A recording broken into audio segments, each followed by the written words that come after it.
We're finished tomorrow, so we got an early morning practice tomorrow and meetings and practice. So it's been a good week. We had meetings and lots of meetings, lots of weight room stuff, and had a career fair for the team, and we had about 30 Fortune 500 companies here that guys are networking with, and did that some yesterday afternoon. And had a great practice today, really good physical practice, full padded practice, and we'll be in shells tomorrow. Get some really good work, fundamental, a lot of work on ourselves, scheme fundamentals, a little bit of work on opponent prep, but really focusing on ourselves, getting guys healthy. And it's been a good week, and then they'll have the weekend off. Do you like having 2 bye weeks in a season? I do. Never would have thought that, in the past, but I think everybody, player, coach, everybody, you don't feel like it prolongs the season. You feel like it comes at the right time, so you can kind of regroup. And again, just everything I just said, you can really take an opportunity to focus on the things to improve your football team so that you can play your best football here in November. Defensively, what are you looking to improve on to Alabama? It's everything, but tackling, staying on top of routes, maintaining leverage on routes, everybody being on the same page. I thought our things that were important for me going into last week, to win, was communication was going to be critical because of the tempo and the pace of what we were going to face, and so being able to get lined up and having our cleats in the ground and our eyes in the right spots and making the right adjustments was going to be critical. I thought overall in the day, again, there's a handful of plays where the call's coming in late or guys are adjusting late, but that didn't happen very much. And so, some of the breakdowns of the plays, I'm always looking where guys just wide open. Did we have mental bust, and we lost some leverage on a couple of routes. We missed some tackles. 2 of their 3 biggest pass plays were a competitive play on a fade route in the slot to a tight end. We got good coverage. It was a great throw and catch for 40 yards, and then on the first drive where we missed the tackle on the screen, they throw the ball a yard behind the screen. We got a 2-man vice with 1 blocker, and the corner gets blocked, gets too thick on the blocker, and gets outside of our fit player, and that goes for, we went for close to probably 50.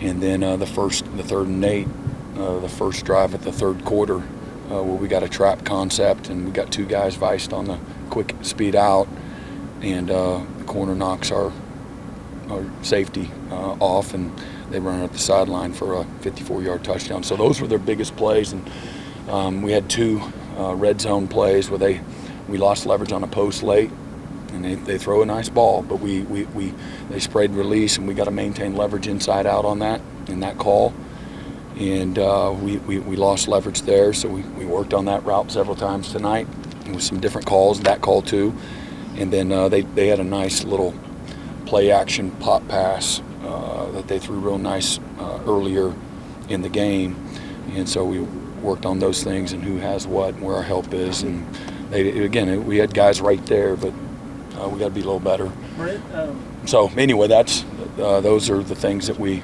worked on defensively in particular, and then you're learning new DNA. These last 3 weeks, it's important that we can apply the things that we've done all season, be able to apply it this week or in these next 3 weeks. Brent, you don't have Kobe in this game. Mm-hmm. Owen steps up SEC Player of the Week. You lose R. Mason early. You have Danny Quay coming and getting the sack, and PJ and Taylor Wine. I'm curious. You don't just have depth, but you have guys that can be playmakers in your depth chart. How unique is that to come? And did you see this coming as a surprise? Well, what I think that the players have done a good job of the work that they've put in. You being prepared at a high level, so that they can get in the game, expect to get in the game emotionally, physically, technically, and go execute.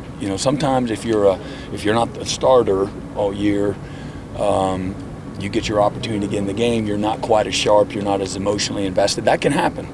And you wonder how that can happen, but everybody has that responsibility. If you got on the plane to be ready, he certainly was, But I think the coaches have done a fantastic job of keeping guys on their toes when it comes to who's going to earn the right to start this week, and mixing it up, and then playing a lot of guys, and particularly more on defense. We have a lot of brand new guys on offense, so you don't want to play everybody's new. We have a foundation of a lot of experience on defense, but we've played a ton of players on defense all year long. And so I think that from a rotation standpoint and an expectation standpoint, guys have been prepared and been developing all season long because of the shared reps, and it really paid big dividends. Nate has done a great job at having those guys ready to play. But that's something I think also is on the coaches, because a lot of coaches are afraid late in games. Well, I don't want to. We might have a shutout. I don't want to put somebody on the on the field that might give up a big play or something. I mean, you guys have to have trust in those backups as much. Yeah, and I think that's what you see on the practice field. You earn that trust on the practice field, and guys have done a great job showing up with a focused passion and intensity every day. We practice in a very competitive way with a game rep mentality. Our guys have really bought into that, and coaches have done a good job of that too, holding guys accountable to what it needs to look like now on the practice field. And a lot of those habits have shown up on defense, on game day. Brent, offensively, it seems like you guys found a rhythm, especially in the second half. What do you need to see from that group to build on that before Alabama? Yeah, again, I think that we've talked that there's a bunch of brand new guys. We're talking about 3 freshmen. I think 9 guys on offense a year ago were not playing any kind of a role. And so we have had a few guys banged up. A new guy like Eddie that's been put in there in the last couple of weeks. And I think, again, gaining confidence and gaining a rhythm to everything that we're doing. Still figuring out what as you're developing your team and developing an identity, what we can do, what we can't do. And again, the last 3 games, I think we're the 3rd best rushing offense in the conference, and that's per rush. And I don't know about the total yards, but I think that's per rush. So the efficiency of when we are running the ball has just been getting better and better and better. And by design and by a lot of hard work with the guys, and we've been practicing. We got to be smart. You can't practice the same way that you practice in fall camp now from a time. So the quality has got to be there, because the quantity is not going to be here this late in the season. So and then again, the rhythm, I think, hopefully it doesn't always happen that way. By the second half, you figure out the coverages and the blitzes, the blitz patterns and the spaces. The coaches do, the players do, and you start to get into a nice rhythm. But it all starts, having success, getting on schedule, early down efficiency, whether it's a 3-step game, the space game, or you're running the football effectively. And that's the whole key, being able to, be efficient on early downs and stay out of 3rd and longs.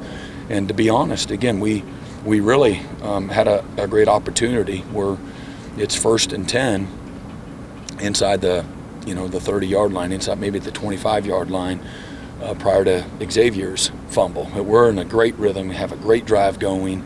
And as we saw, man, no matter what, we're giving up points by turning the ball over. Defense did a nice job on that drive, and I think we either turned it over on downs or we went 3 and out. And then, of course, the interception that can't happen, but we're first and 10 inside the 30-yard line there. And we're at the 35 on that drive. So, again, another opportunity for more points. And so we know that. I know that's been well documented.